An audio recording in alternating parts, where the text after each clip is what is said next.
Bonjour à tous, et merci beaucoup d'être là avec nous aujourd'hui. On est très heureux de parler de ce sujet qui a l'air technique, mais qui en fait est très politique. Le mouvement des entrepreneurs sociaux, il y a 10 ans, a proposé la mise en place, à l'époque, l'idée c'était un label pour reconnaître les entreprises les plus engagées dans l'impact social et écologique. Cette proposition a été intégrée à la loi ESS en 2014 pour devenir l'agrément ESUS. L'idée, c'était quoi? L'idée, c'était de permettre à n'importe quelle entreprise, quel que soit son statut, si elle intègre au cœur de son activité son impact social et écologique et si elle respecte un mode d'organisation basé sur le partage de la valeur, partage du pouvoir, de pouvoir recevoir cet agrément, être intégré dans le giron de l'économie sociale et solidaire et de pouvoir bénéficier davantage pour pouvoir se développer. Évidemment, les entreprises à impact social et écologique sont les pionniers de l'économie de demain, comme on le répète toujours, et c'était un peu l'idée de cet agrément, de mettre un petit peu de charbon dans la locomotive de la transformation sociale et écologique des entreprises. L'idée aujourd'hui, c'est qu'avec 4 ans de recul aujourd'hui, on peut commencer à faire un premier bilan de ce dispositif, voir ses forces, ses faiblesses, et on souhaite, je crois, collectivement l'améliorer. On a des grandes échéances électorales qui arrivent et des échéances parlementaires qui ont permis aussi de reparler de ce sujet récemment, par exemple pendant l'étude de la loi climat. Et donc, on voulait aussi faire un point tous ensemble sur les prochaines orientations, le prochain travail de proposition qu'on va faire pour améliorer ce cadre-là et être réellement utile au développement des entreprises à impact social et écologique. Alors, pour échanger avec nous, effectivement, on a 3 entrepreneurs vraiment hors pair, que je remercie 1000 fois d'être là et qui ont chacun une spécificité forte. On a Mathieu Castin, qui est l'illustre président de Finacop, qui est un des meilleurs experts, si ce n'est le meilleur expert français de l'ESUS et qui a accompagné nombre d'entrepreneurs de notre réseau à pouvoir obtenir l'agrément et qui connaît ses tenants et les aboutissants dans les détails. Thibault Lamarque, qui est le directeur général de Castali, le fondateur de Castali, et qui a choisi récemment, qui vient d'avoir son agrément ESUS, et du coup qui reviendra sur ce choix.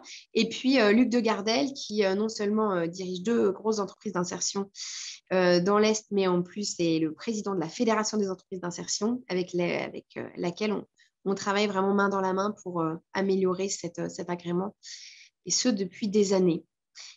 Pour lancer du coup ce débat, je propose à Mathieu Castin de poser un petit peu les bases ensemble sur finalement le pourquoi cet agrément, pour qui, afin de dessiner d'abord les contours qui ont fait qu'on est arrivé à ce dispositif. Bonjour, merci à vous deux pour cette belle introduction. Déjà, moi, je suis hyper content de vous parler ESS parce que ça fait longtemps qu'on n'en a pas reparlé. C'est vrai qu'on en a beaucoup parlé en 2015, suite à la loi ESS de 2014, quand il y a eu les premiers décrets pour refondre l'agrément ESUS. Moi, j'avais eu l'occasion de faire un tour de France de l'ESS grâce au MOVE à l'époque, dans une dizaine de villes pour rencontrer des centaines d'entrepreneurs. Donc, c'était passionnant de aussi mettre en application une loi. Comment l'idée de base, c'était comment réenchanter, réhumaniser l'entreprise dès l'écriture des statuts, un exercice très passionnant que tout le monde a eu l'occasion de faire. Donc, on a voulu profiter un peu des apports de la loi pour aussi mettre des notions un peu chaleureuses, tout ce qui est utilité sociale, environnementale, gouvernance partagée, on en parlait, de partage du pouvoir et puis de partage des richesses autour de l'équité ou de la lucrativité limitée, donc tout ce qui est mise en réserve, limitation des rémunérations, et puis boni de liquidation. Donc ça, c'est les 3 grands piliers de la loi ESS. Donc ça fait maintenant 6 ans, on a pas mal de recul. Alors nous, juste pour me présenter, moi je suis expert comptable et j'ai cofondé Finacop, qui est la première SIC d'expertise comptable française. Et on a un pôle conseil, donc on a 5 juristes, 3 personnes en stratégie recherche de financement. Et donc, on traite des questions ESS CESUS quasi quotidiennement, parce qu'on a accompagné maintenant 800 bénéficiaires entreprises de l'ESS, dont une bonne partie sont également ESUS. Donc voilà, tout secteur d'activité, toute forme juridique, sur tous les territoires. Alors, peut-être pour revenir sur le pourquoi, il faut savoir que la loi ESS, c'était un peu une loi alors pas encore de changement d'échelle, mais déjà de reconnaissance de l'ESS pour la faire grandir. Donc, elle se veut à la fois garante de critères, on va dire, un peu engageants. Moi, j'aime bien parler du mot engagement, qui est une notion un peu positive, plutôt que de contrainte, hein, un mot beaucoup plus négatif. Donc, garantir un triptyque valeur, pratique et statut pour faire en sorte que aussi les grands principes ne soient pas inviolables, qui n'est pas limité aussi les abus, tout en restant inclusive. Donc, si on va dans le détail des critères statutaires ou pas, on se rend compte que finalement, c'est assez facile, entre guillemets, de rentrer, de respecter ces critères. C'est une loi qui a été écrite avec des investisseurs solidaires, mais aussi classiques, et avec des entrepreneurs de l'ESS, mais aussi des entrepreneurs plus classiques. Donc voilà, il y a une volonté quand même d'élargissement. Ce que je peux vous dire également, c'est qu'on a une distinction. Alors, vous savez qu'on a tendance à mélanger tout ce qui est entreprise de l'ESS et ZUS pour voilà, commun des mortels, c'est pas toujours facile. Moi, j'aime bien faire la métaphore de la fusée, hein. C'est une fusée à 2 étages où on parle de la qualité entreprise de l'ESS. Donc ça, c'est au greffe du tribunal, qu'on soit une asso, enfin surtout une coop, pardon, ou une société. On peut cocher maintenant la case entreprise de l'ESS. Et c'est uniquement un contrôle sur les statuts. Ça, c'est le premier étage de la fusée, donc un premier niveau d'engagement avec des premiers avantages. Ensuite, on a un deuxième étage qui est l'agrément entreprise solidaire d'utilité sociale. On avait hésité à l'appeler label. Il y a un petit logo avec une Marianne qui circule maintenant. Mais en gros, c'est un agrément au sens juridique du terme qui est demandé à la direction du travail, qui, elle, va avoir une appréciation beaucoup plus souveraine, un peu plus poussée. Grosso modo, elle va surtout regarder l'utilité sociale. Concrètement, c'est là où on va être attendu. Elle va aussi regarder notre ancienneté. C'est un peu le débat qu'on a, même si la loi nous autorise à ne pas avoir de compte déposé pour faire la demande d'agrément ESUS. Dans les faits, c'est pas si simple que ça. Les directs aiment bien avoir certaines des directs en tout cas, aiment bien avoir des comptes déposés. Donc nous, on va vraiment, dans une posture d'accompagnant, on va surtout challenger l'utilité sociale qu'on va devoir prouver par tout moyen. Donc les éléments de communication, les statuts, des lettres de recommandation, des contrats, etc. Et voir des indicateurs de mesure d'impact, puisqu'on s'oriente de plus en plus vers ça, hein, vers l'impact, la mesure d'impact social et environnemental. Tout ce qui va accréditer, et souvent ça va être de la pédagogie, ça va être prendre le téléphone, appeler la personne de la directe et lui expliquer en quoi je fais mon métier différemment d'un acteur classique et en quoi je relève de l'ESS ou de l'ESUS. Donc on arrive on a 90% de taux de succès. C'est que des fois on va pas mal challenger si on estime qu'il y a un risque de ne pas être reconnu. Je ne sais pas si à ce stade il y a des questions, sinon je peux parler des avantages. Alors, dans les avantages, on peut être légitimement déçu qu'il n'y ait pas assez d'avantages. Nous, on milite pour aussi des critères qui soient engageants, hein, en tout cas le plus engageant possible, pour aller justifier aussi plus d'avantages. L'idée de proportionner les avantages aux engagements. Il y aurait une frise, en gros, entreprise classique, entreprise à mission, entreprise de l'ESS, ESUS. Plus on va vers des engagements forts, plus on peut aller chercher des avantages forts. Voilà. C'est un peu, en tout cas, nous, notre sens de ce qu'on propose en termes de plaidoyer. Donc, c'est au-delà d'appartenir à une communauté d'acteurs, il y a la reconnaissance aussi vis-à-vis de l'extérieur. Donc, c'est une notion d'image aussi, hein, qu'on renvoie vis-à-vis du public, des financeurs, des clients, des partenaires. On sait qu'il y a des offres aussi de services dédiés maintenant à des acteurs de l'ESS, que ce soit des banques ou des assurances, des mutuelles. On sait qu'il y a des réseaux comme le mouvement Impact France qui est très ouvert, mais voilà, qui sont aussi réservés à des entreprises de l'ESS ou des US. Il y a surtout des financements à aller chercher. Aujourd'hui, moi qui fais beaucoup de levées de fonds pour les entreprises de l'ESS, c'est parti d'une colère un peu, c'est qu'il y a des milliards d'euros qui dorment dans des fonds d'investissement solidaires, dans des banques, dans des mutuelles, dans des grandes coopératives, dans l'épargne des Français, dans des collectivités. Des fois, il y a, même sous forme de subventions, il y a des fonds qui ne sont pas utilisés parce que les projets ne vont pas les chercher.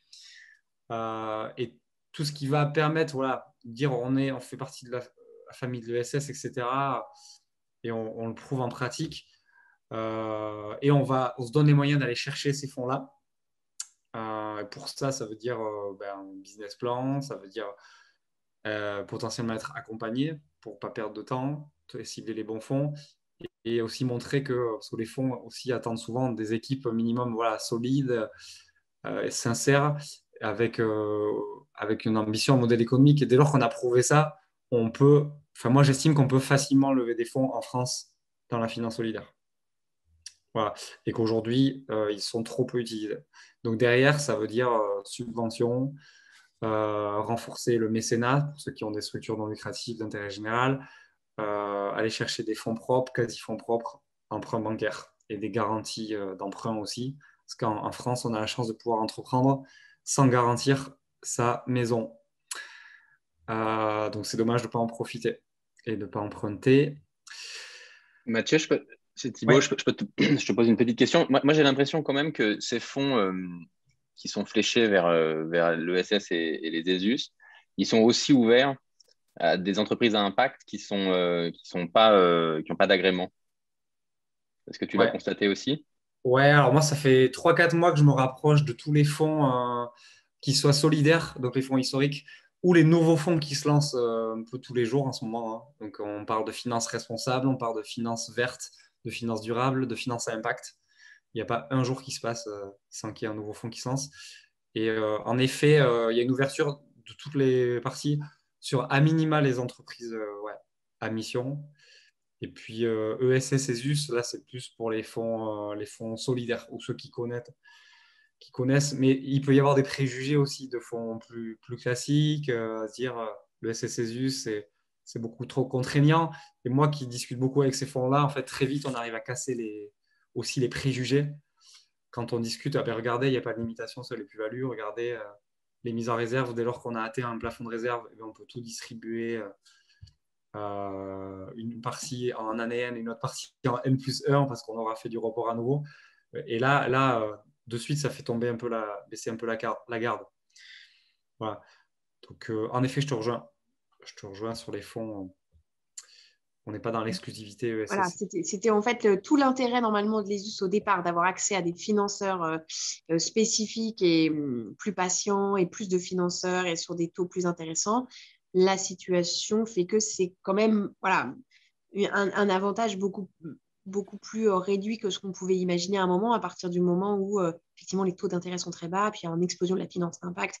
Voilà. Donc effectivement, c'est tout l'enjeu de réfléchir à quels sont les vrais avantages pour les entreprises les plus engagées qui quand même voilà, sont dans des dynamiques de certification presque de leur engagement grâce à l'agrément. Bah, écoute, merci beaucoup Mathieu, il y a plein de questions, mais on va les reprendre après, les unes après les autres. Je donne la parole du coup, bah, tu l'as prise aussi Thibaut. L'idée c'était voilà, d'avoir un peu ton retour. Les US aujourd'hui finalement, il n'y a pas tant d'entreprises et jusque ça, il y en a à peu près 1700, 1800 en France, alors que nous, au Mouvement Impact France, on a estimé qu'on a à peu près 40 000, 50 000 entreprises qui pourraient l'avoir très facilement. Donc, voilà, la question, c'était pour vous qui êtes une entreprise qui se développe et qui a une très belle visibilité aujourd'hui, pourquoi avoir fait ce choix de choisir ce cadre? Et bah, en fait, c'est une rencontre et j'avais pas prévu de passer l'agrément d'avoir des statuts ESS et un agrément ESUS. Pourquoi? Parce que finalement, Castalli a une mission qui est très environnementale. La société a été créée pour traiter le sujet de la bouteille plastique. Donc ça, c'est vraiment l'idée de départ. Et je ne me retrouvais pas dans l'économie sociale et solidaire ou dans les entreprises solidaires d'utilité sociale. Il y a le mot social, solidaire, qui sont des mots qui sont très forts et auxquels je suis très attaché, mais il n'y a pas du tout cette partie environnementale qui était l'âme de Castalli. Et, alors nous, on a la chance de faire les deux, mais je ne retrouvais pas en tout cas la partie environnementale. D'ailleurs, c'est assez intéressant de voir que Olivia Grégoire, la secrétaire d'État à l'économie sociale et environnementale, elle a rajouté le mot environnement dans le titre de son secrétariat. Pourquoi est-ce qu'on l'a fait? C'est en rencontrant la directrice du fonds Impact d'Amundi, qui est pour le coup un fonds qui est fléché vers les sociétés de l'économie sociale et solidaire, et qui m'a dit non, Thibaut, j'investirai jamais chez Castalli, c'est une société de luxe. Ce qui m'a un peu interpellé, parce qu'effectivement, on fait des belles machines, mais on les fabrique en France. Pour assembler la partie filtration, on fait travailler un ESAT à quelques centaines de mètres du bureau. Donc, on a 16 travailleurs en situation de handicap mental qui assemblent les filtres. En fin de vie des machines, on est capable de les repimper et de les remettre en circulation. Donc, ça m'avait interpellé. Et puis, je suis allé regarder les contraintes que ça représentait. Et elles sont assez faibles. C'est ce que disait Mathieu il y a quelques instants. Pour une start-up, il y a un sujet de salaire, donc encadrement des salaires. Je ne me suis pas payé pendant 3 ans. Et puis aujourd'hui, j'ai un salaire qui est raisonnable et qui rentre dans la fourchette de salaire entre le plus bas et le plus haut. Donc, alors, j'ai plus en tête exactement, Mathieu, reprends-moi si. Mais je crois que c'est de 1 à 7. Et puis les 5 plus hauts salaires, peut-être que c'est de 1 à 10. Je ne sais plus exactement les créneaux. Mais ce n'est pas vraiment un sujet pour une start-up ou une PME ou je pense même un ETI. Il y a le sujet des dividendes. Et Castalli, on n'a pas gagné d'argent pendant longtemps. On a beaucoup investi, on a beaucoup levé d'argent. Et donc, le dividende, c'est quand on gagne de l'argent et qu'il y a une répartition de ce qui a été gagné entre les actionnaires. À partir du moment où il n'y a pas de dividende, le sujet du dividende n'est pas un problème. Et puis, il y a la gouvernance partagée. Et ça, c'est quelque chose, pour le coup, que je trouvais vraiment très bien à mettre en place. Et donc, on a mis en place un conseil des parties prenantes avec des collaborateurs par rapport à mon board où j'ai mes investisseurs. Là, j'ai des collaborateurs, j'ai 2 collaborateurs, des clients, des fournisseurs et puis des personnalités. Voilà. Peut-être moi, il y a un sujet sur l'ESS et ESUS. Je trouve que c'est moins marketé que l'entreprise à mission. Alors, je suis franchement très content de ne pas être entreprise à mission parce qu'il y a à boire et à manger et on ne comprend plus grand-chose de ce que c'est qu'une entreprise à mission. Ce qu'on voit aussi, c'est que entreprise à mission, vous pouvez être un des plus gros fabricants de bouteilles plastiques au monde et donc un des plus gros pollueurs et être entreprise à mission. Quelle mission, ça, on se pose la question, mais en tout cas, c'est assez facile à contourner. Et il y a eu un article il y a quelques semaines qui avait pas mal tourné sur les réseaux où c'est quand Monsanto deviendra entreprise à mission. On peut se poser la question de, oui, Monsanto, sa mission, c'est de nourrir le monde. Donc je pense que les contraintes doivent être fortes quand même pour que, parce que finalement, c'est le consommateur au final qui vote avec son portefeuille. Et c'est là où je pense qu'il y a un peu de marketing à faire pour les ESS et les ESUS. Et c'est pas facile. C'est un bon sujet à creuser. Voilà ce que je voulais dire. Donc, je pense que l'agrément ESUS, c'est une bonne chose. En tout cas, il y a le fait qu'il y ait un dossier à préparer, le fait qu'il y ait des engagements assez forts, pour moi, c'est une reconnaissance qui est plus forte que le statut d'entreprise à mission. Est-ce que ça t'a permis d'avoir d'autres relations là avec tes clients aujourd'hui? Est-ce que tu es en capacité aujourd'hui de le valoriser ou comme tu Pour dis, de là, il y a un vrai, petit peu je vais parler très marketing. franchement, non. Et il y a ce sujet du financement. Donc, Amundi est rentré dans le dernier tour de table. Mais je pense qu'il serait rentré si on n'avait pas été ESS. Et peut-être qu'il y a un sujet sur le financement, et ça, on le voit aujourd'hui, il y a beaucoup de fonds d'impact qui se montent, mais ils ont les mêmes durées, les mêmes temps d'investissement que des fonds classiques. La seule différence, c'est qu'ils flèchent, ils lèvent de l'argent auprès d'investisseurs, de fonds, et ils flèchent vers des projets à impact. Mais c'est et tant mieux, hein, c'est une très bonne nouvelle. Mais les attentes de TRI, donc les attentes de rendement, sont les mêmes que des fonds classiques. Et les attentes et le timing, le rétro-planning du fonds, la vie du fonds, finalement, c'est toujours 5 ans. Ça veut dire que entre le moment où ils mettent le ticket dans la boîte et le moment où ils ont envie de sortir, c'est entre 5 et 7 ans pour des raisons fiscales et pour des raisons de… Moi, je pense qu'il y a un enjeu. Alors là, il y a Marie Eklund qui a monté un premier fonds qui dure 100 ans. Et ça, je pense que c'est une, enfin, c'est une très bonne chose d'avoir des fonds qui voient vraiment sur du long terme. Et je pense que si on arrive à avoir des fonds ESS, ESUS avec des liquidités très longues, ça permet de faire d'autres types de choix. C'est le cas d'Amundi. Hein. Je te rejoins, Thibaut. On a un problème. Alors, on parle de finances bienveillantes, finances solidaires et finances patientes, mais en fin de compte, il y a peu d'acteurs qui sont patients. Notamment les fonds, une de leurs contraintes, c'est le fait d'avoir des contraintes de liquidité par leurs banques, leurs assurances, elles-mêmes soumises à contraintes BAL 2, 3. Donc en fait, c'est très compliqué pour elles d'aller sur du long terme, mais je pense qu'il y a un vrai enjeu de plaidoyer sur, en effet, créer des financements de long terme. Alors pour certains secteurs, je pense aux forêts, si on veut créer des forêts, je pense à l'agriculture, si on veut faire de la reconversion dans le bio, je pense à l'immobilier, si on veut créer Ouais, mais des… tu sais, Mathieu, même franchement, pour une startup, moi, J'allais tu vois, dire Castali, start-up, ouais. on va fêter nos 10 ans demain, donc on est une vieille startup, on est Ouais. une vieille boîte, mais tu vois, 10 ans, bon, déjà, c'est passé à toute vitesse. Et là, je suis reparti pour 10 ans. Donc, en fait, pour faire une grosse boîte, c'est long. Ouais. Alors, il y a quelques étoiles filantes qui deviennent grosses très vite, mais en réalité, il faut laisser du temps au temps et c'est long et c'est difficile. Et là, tu vois, j'ai fait sortir mes 3 investisseurs au dernier tour. Donc, j'ai levé il y a 1 an et j'ai fait sortir mes 3 investisseurs. J'avais Inco, qui était un des premiers fonds à impact de la place. Mm. Et puis deux autres fonds. J'ai fait sortir les 3 et j'en ai fait rentrer 4. Mais ça, si j'avais pu gérer différemment et avoir finalement 3 fonds qui remettent au pot et tu vois, que j'ai pas finalement cette notion de liquidité et de sortie, moi, ça m'aurait fait gagner du temps. Hein. Bien sûr. Ouais, je te rejoins, il y a plein de startups dont le modèle économique met du temps à s'éprouver aussi. Et aux 5 ans et 7 ans, c'est juste inenvisageable. Donc on pousse dès qu'on peut à 9 ans plutôt que 7 ans. Mais ouais, après, c'est des négos, mais on est quand même limité. Je te rejoins. Alors, merci beaucoup Thibaut. Je vous propose qu'on passe en fait un peu dans la lignée là, de ce que vous venez de dire à comment on améliore. Parce qu'effectivement, depuis 4 ans, assez vite, hein, on a identifié un peu les limites de l'agrément. Et du coup, on essaye de faire monter des avantages supplémentaires.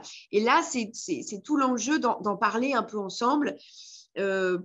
Et puis que Luc de Gardel, qui a beaucoup travaillé récemment sur la commande publique et comment on peut encourager les ESUS dans la commande publique, puisse préciser.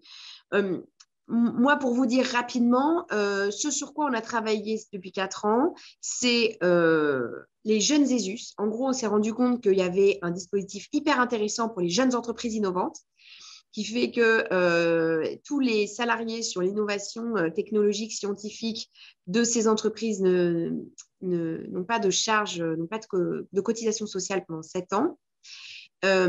Et qu'elles ont des avantages sur les impôts sur les sociétés qui sont importants.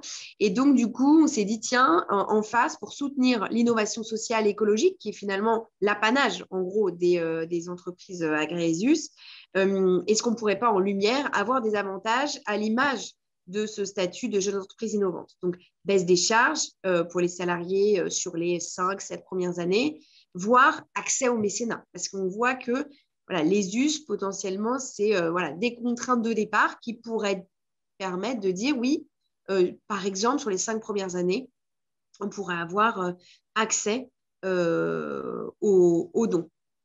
La deuxième chose, c'était l'accès au volontariat en service civique. Donc, le fait qu'effectivement, nos entreprises, les entreprises agréées sont les entreprises militantes avec au cœur leur impact social et écologique. Et du coup, la mission du volontaire en service civique, c'est de contribuer à l'intérêt général. Et donc, voilà, on a beaucoup travaillé, d'ailleurs, encore une fois avec la FEI, pour développer et pour ouvrir la capacité d'accès au volontariat. Troisièmement, évidemment, l'évolution du nom de la marque. En fait, comment faire que les us, qui est aujourd'hui ni très connu ni très reconnu, deviennent une marque qui donne un réel attrait pour les entreprises qui s'y soumettent.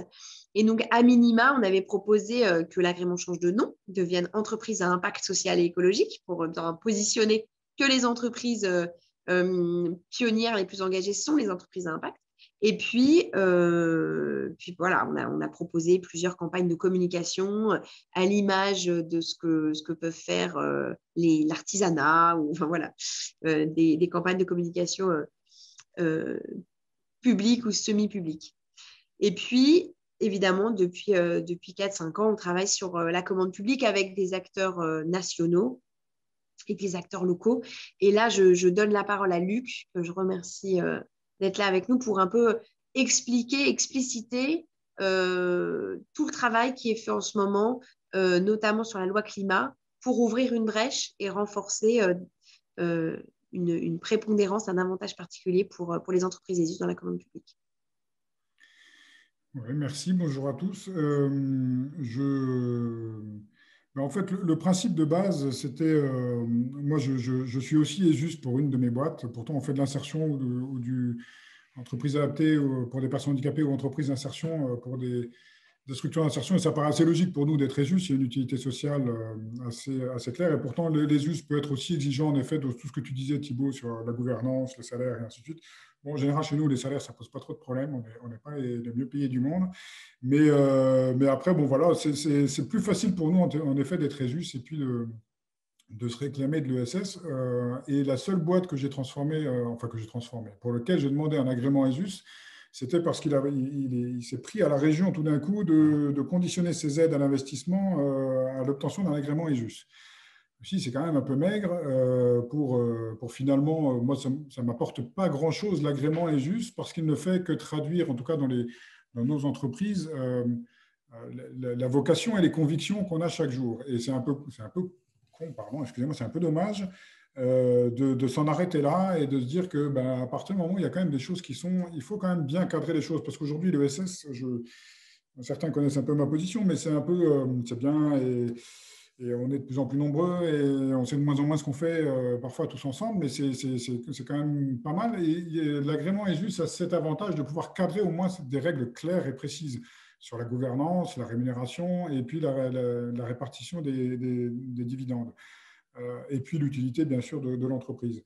Ça, au moins, d'avoir des choses précises comme ça, et bon, le Impact France travaille sur l'impact score. Nous, à la Fédé, on a la RSEI. Donc, l'objectif est vraiment d'avoir des choses qui pèsent, qu'on arrive à prouver, qu'on arrive à quantifier. Une fois qu'on a ça et qu'on a ce cadrage, il faut que ça serve à quelque chose. Et il ne faut pas faire ce travail pour simplement se faire du bien.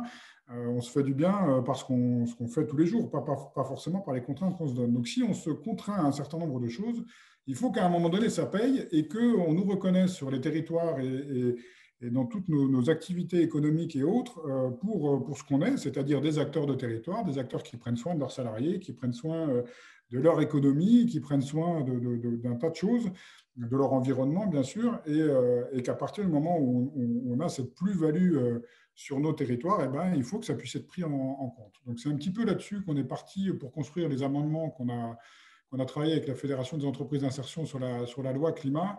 Alors, les deux plus connus, ce sont ceux qui sont passés contre l'avis du gouvernement parce que ça fait un peu le buzz et que c'était un peu fun. Enfin, que c'était un peu fun. C'était fun, on s'est bien marré quand même une fois que c'était fini et qu'on avait réussi. Mais bon, en même temps, il n'y a pas que ça. Donc, c'est-à-dire que l'objectif était d'infuser dans toutes les strates de la commande publique que ce soit de la sélection, de la notation, de l'attribution, de la communication, à chaque fois de pouvoir mettre dans tous ces strates l'utilité sociale et enfin l'agrément ESUS. On est rentré là-dessus. Ça aurait pu être finalement un autre label à impact, hein, mais en tout cas, l'ESUS était le plus simple.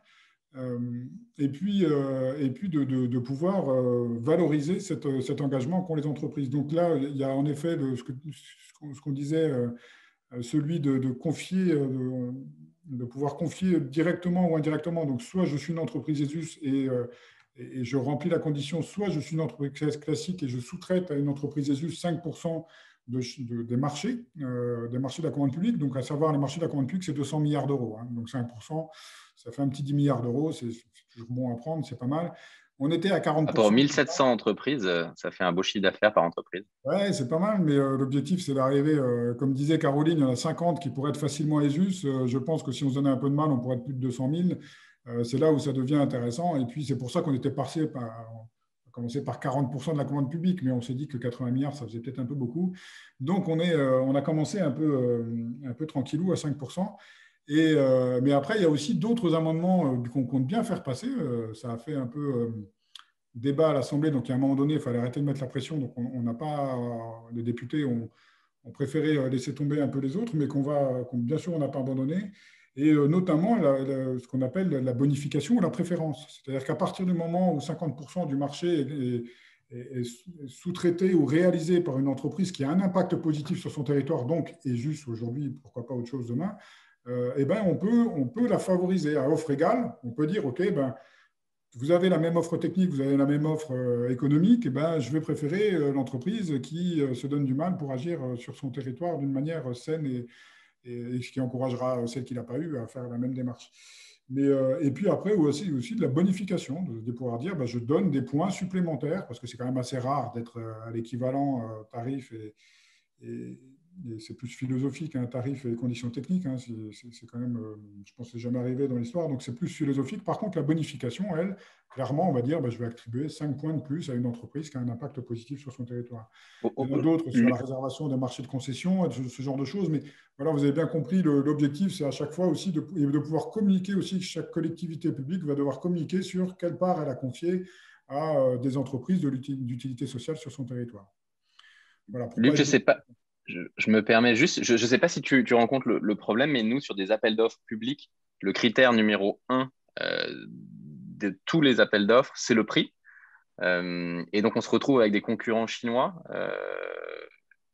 qui ont un niveau, enfin bref, qui font pas les choses comme nous. Et on se fait souvent sortir. Alors, souvent, ce qu'on voit, c'est qu'il y a certaines administrations qui nous favorisent, on va dire, de manière indirecte, en saucissonnant les appels d'offres. Mais là, on s'est fait sortir de Matignon et ils ont pris des Chinois, enfin des machines chinoises. Donc, c'est un peu agaçant et je pense que je suis très favorable. Et si on peut filer un coup de main, je suis très favorable à ces amendements.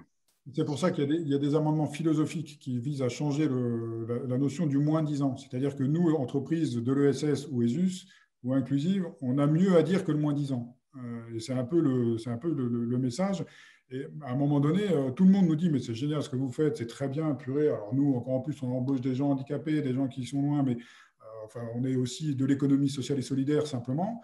On nous dit toujours que c'est fun et que c'est bien, mais quand il s'agit de se dire qu'on est juste 5 centimes plus cher que le voisin, c'est quand même le Chinois qui l'a. Ouais, ok, d'accord. Il y a un moment donné, et c'est pour ça, on en parlait avec Olivier Grégoire la semaine dernière, qui du coup avait mal pris les choses, mais aujourd'hui est plutôt très positif sur les amendements, pour dire mais il faut aujourd'hui que ce soit inscrit dans le droit que quand notre entreprise fait du bien, elle a le droit de le valoriser. Enfin, c'est quand même incroyable qu'on n'ait pas le droit de dire qu'on fait du bien à notre territoire et que ce ne soit pas pris en compte. Donc voilà, c'est un peu l'objectif. Il y a des amendements philosophiques qui changent la philosophie des choses et des amendements concrets, parce que se dire que la philosophie c'est bien, quand c'est concret, c'est encore mieux. Donc, voilà. Et par ailleurs, pour vous dire très concrètement, par exemple, on a des expériences un peu vertueuses récentes. Le travail qui a été fait avec Paris 2024, donc le travail sur les Jeux Olympiques est intéressant. Ils ont essayé d'intégrer à tous leurs objectifs de commande publique, mais sur des montants qui sont délirants, hein, qui sont des énormes marchés. Ils ont fléché 20% pour des ESUS sur énormément de marchés. Mais par contre, en fait, l'idée, c'est que le marché n'est pas découpé, c'est-à-dire qu'il n'y a pas un bout qui est pris par les us. Non, en fait, il faut que l'opérateur qui remporte le marché assure qu'il a à l'intérieur fait 20% de contrats sous-traités, en gros, avec des ESUS. Donc, c'est là où on a aussi des moyens hyper intéressants. On voit dans la loi et puis on voit dans les faits des acteurs qui veulent s'engager peuvent imposer ça, en fait, hein, dans le cahier des charges. Alors, Et du coup, bah voilà, la dynamique ESS 2024, du coup, on la suit pas mal parce que comme vous le dites, et là j'ai vu des échanges dans les discussions, comment accéder à cette commande. C'est-à-dire qu'effectivement, certains montants de commandes sont très hauts, les informations ne circulent pas obligatoirement très vite. Bon, même quand on les a, c'est compliqué, mais potentiellement, on peut ne pas les avoir. Et tout l'intérêt de Paris 2024, c'est que du coup, c'est les opérateurs privés classiques qui vont chercher et du coup, qui demandent à Paris 2024 de les aider à aller chercher les boîtes. Enfin, voilà, on regarde ça, quoi. Alors, en effet, il y a, il y a deux. Il y a une première. Oh, purée, ça y est, j'ai oublié ce que je voulais dire en t'écoutant, Caroline. Je suis désolé. Alors, en effet, alors d'abord, c'est pas encore sorti. Hein, c'est passé à l'Assemblée nationale. Ça va ensuite maintenant aller au Sénat. Ça va retourner à l'Assemblée nationale. Ensuite, il va falloir des décrets d'application. Donc, vous inquiétez pas, vous aurez le temps d'être formé pour savoir comment aller les chercher parce que ça va pas sortir tout de suite. Néanmoins, c'est maintenant que ça se joue. Hein, et alors après, en effet, comme tu dis, Caroline, c'est pas, en fait, c'est 100% des marchés, c'est pas 20%. Les grands groupes vont être dans l'obligation, si ça passe, hein, si on y arrive, dans l'obligation d'aller eux-mêmes se démerder pour confier 5% à des entreprises ESUS. Donc, ça devient leur problème. Pour ça, il y a des facilitateurs en France. Il y a 480 facilitateurs de clauses sociales. Donc, ça rentrerait dans ce cas-là pour les accompagner, pour le faire. Mais c'est bien sur 100% des marchés qu'on souhaite le faire. Alors, hors marché d'armement et de sécurité. Mais aujourd'hui, s'il y a un gros marché qui est remporté par Vinci, du coup, Vinci devra trouver le moyen de confier 5% à des entreprises de l'économie sociale et solidaire. C'est déjà ce qui se passe sur les clauses. Et en effet, j'ai retrouvé ce que je voulais dire. C'est qu'aujourd'hui, c'est possible, les acteurs publics, les collectivités publiques, aujourd'hui, closent quasiment 30% de leur marché contre 7% à l'État. Donc, du coup, elles peuvent faire ça. Le problème, c'est de passer de l'incitation à un réflexe, voire à une contrainte à un moment donné, parce que ni la solidarité ni l'écologie ne peuvent se permettre d'attendre plus longtemps. Donc, voilà, il y a des collectivités qui l'ont compris et qui vont fort. Il y en a d'autres, c'est plus compliqué. Il faut que ça devienne la norme.